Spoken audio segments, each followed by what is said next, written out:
Magandang araw mga kaibigan. Bigyan natin ng reaction, opinion itong post Maki Aquino. Parang nag-survey siya. Sabi dito, naniniwala ba kayo na si Senator Erwin Tulfo ang makabago umanong Rodrigo Duterte dahil sa tapang nito sa salita? So yung magsabing, oo, matapang pa kay Duterte, mag-heart yung reaksyon. Hindi! Sa salita lang yan, di kayang gawin. Laugh emoji. So, tingnan natin. Ano ang tingin ng taong bayan? Ito ba ang makabagong Duterte? Resulta. 3,800 ang nag-react. 3,700 ang tumatawa. Ibig sabihin, hindi! Meron pa nga 43 galit. Ang namili lang sa kanya is 19. 19 lang ang nag-heart na naniniwala na siya ang makabagong Duterte. Kawawang Erwin Tulfo. Kung sa tapang, walang problema sa tapang. Grabing. In fairness, silang magkakapatid. Matapang magsalita. Walang kinakatakutan eh. Kaya lang, sometimes wala sa lugar. Yung tapang nila, doon saan nanggagaling eh. Iba naman si Tatay Digong, yung tapang niya, ito, obserbasyon ko lang yung tapang niya is nagmumula sa puso, na pag may nakita na siyang inaapi ng mga maliliit, kaya nagsasalita siya ng ganun. Yung tapang niya laban sa mga adiktos, binidiktos, totoo yun. I will kill you, sabi niya sa mga adiktos, binidiktos. Huwag mong sirain ang kinabukasan ng mga Pilipino. So, iba ang ating Tatay Digong. Walang makakapantay sa kanya. Nakakamiss niya siya eh. Yung mga, may nangyari. Basta may inabuso. Sino ba yung inabuso na pinag-uusapan ngayon? Sabi ng isang nag-post, kung si Tatay Digong ba yan, nagmumura na yan.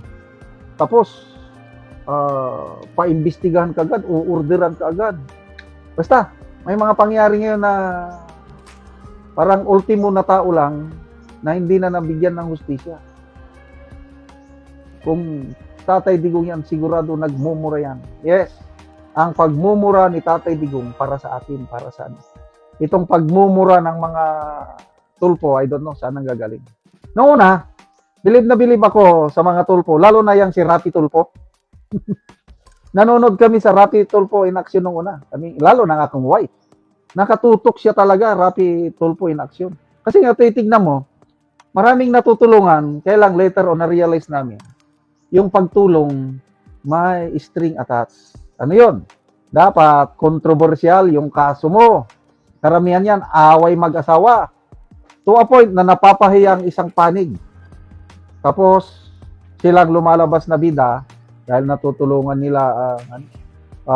Maganda naman yon yung pagtulong nila sa mga inapi, lalo na yung mga pulis na mga iskalawag. Kaya lang, nasusubra nila na nawawalan na ng karangalan o dignidad ng kabila. Example, mga chief of police na hindi man lang payagang magpaliwanag. Excuse me.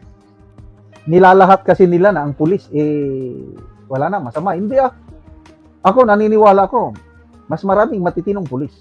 Nadadamay lang sa mga, yung style nila, mumurahin nilang mga station commander ng pulis. Hindi naman maganda yun. Kasi kung yung approach lang nila sa pagtulong, medyo, in fairness naman, may natutulungan. Kaya lang, iba yung paraan nila ng pagtulong itong mga Tulfo. Ang pinaka-worst, ito ngayon, itong Rapi Tulfo na ito, yung pagtawag niyang kargador, minaliit niya ng todo ang mga Brave 18 Marines. Yun na yung isang pinaka-worst. Tapos itong Erwin Tulfo naman na sobrang tapang. Yung tapang niya, kukwilyuhan daw niyang mga kapwa niya senador na mag-conduct ng Peking BRC hearing.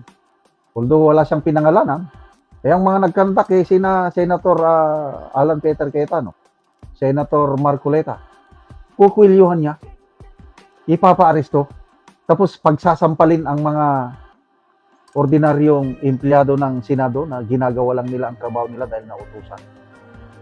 Yung ba, ganun bang tapang? Nung binatikos siya ng gusto, o ano ngayon, umatras, humingi ng apology, but the damage has been done. Ganyan ang tapang ng mga tulpo na kung minsan nawawala sa ayos. So, may mga nagsasabi pa daw na pag nag-decide daw itong magkapatid na tulpo tumakbo for higher office sa 2028, lalo na lang daw magpanik ang mga DDS. Sige nga, subukan nilang tumakbo. Sinong tinatakot ninyo? Magsama lahat. Tulpo, Robredo, Ontiveros, Bamakino, John Vic, sino pa, Romualdez. Kahit sino yan, itapat nyo sa aming BP Sara, tignan natin. Kaya nga, takot na takot kayo kay BP Sara dahil gusto nyo siyang impeach. Kung ano-ano na lang ang pamamaraan para dinidisqualify na nila si Senator Jinggoy, hindi na daw siya pwedeng makaparticipate. Kasi yung bilang ng mga senador, hindi na daw 24 ang pagbasihan. Kulang na daw ang bilang. Kaya hindi na daw 16 ang conviction vote, kundi ibaba nila. Talagang napaka-desperado na sila. Salamat mga kaibigan sa inyong pagsubaybay sa channel nito. Nakakatulong kayo ng malaki sa tribong Talanding ng Bukidnon dahil ang sweldo natin sa channel nito is pantulong sa tribo. Namimigay tayo ng libreng yero at pako para makapagpatayo sila ng mas maayos na tirahan. Panoorin nyo ang video na ito.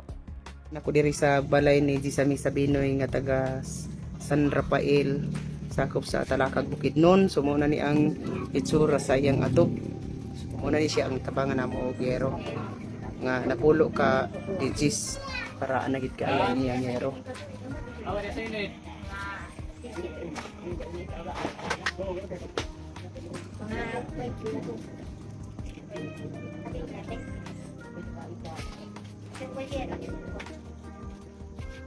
So mao na ni ang pulihan niya karon sa yero nga iya natabang sa iya. So mag-atop na ni karon.